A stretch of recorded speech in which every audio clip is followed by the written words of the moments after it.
Dimanche 10 juillet 2022. Au nom du Père et du Fils et du Saint-Esprit. Amen.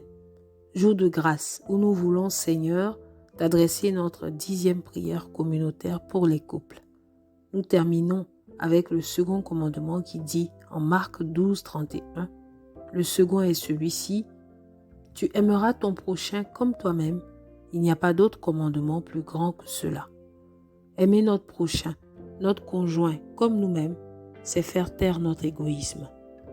Nous avons tous nos propres besoins, mais à ce niveau, c'est de notre autre moi qu'il s'agit. Et si nous commencions par notre premier prochain couché à nos côtés, partageant notre quotidien, n'y a-t-il pas plus de bonheur à donner qu'à recevoir? Avant de préparer une action caritative à l'extérieur, peut-être y a-t-il une personne encore plus proche à couvrir d'abord de mon attention quotidienne. Avant de remettre la plus grosse offrande au pied de l'autel du Seigneur, n'y a-t-il pas un autre moi qui attend un tout petit cadeau insignifiant pour moi, mais grand pour lui? Est-ce normal que mon premier prochain quémande mon attention? Surtout quand ce dimanche, en Luc 10, 37, à sa propre question « Qui est mon prochain ?», le docteur de la loi répondit « Celui qui a fait preuve de pitié envers lui ». Jésus lui dit « Va, et toi aussi fais de même ». Si votre relation, à l'image d'un compte bancaire, était un compte émotionnel, comme le dit Stephen Covey, aimeriez-vous que ce compte soit excédentaire ou déficitaire?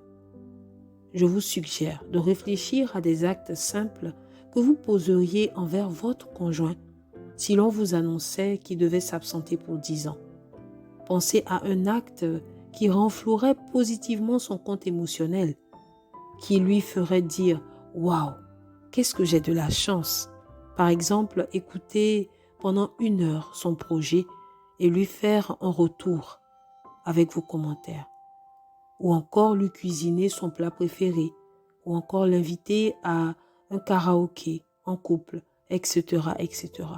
Et ainsi, cette semaine, je vous recommande de poser 2 de ces actes en complimentant sincèrement votre conjoint sur 2 points qui vous ont toujours plu en lui ou en elle.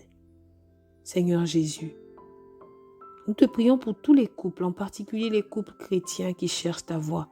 Accorde-leur de te rencontrer et de se laisser guider par toi. Amen.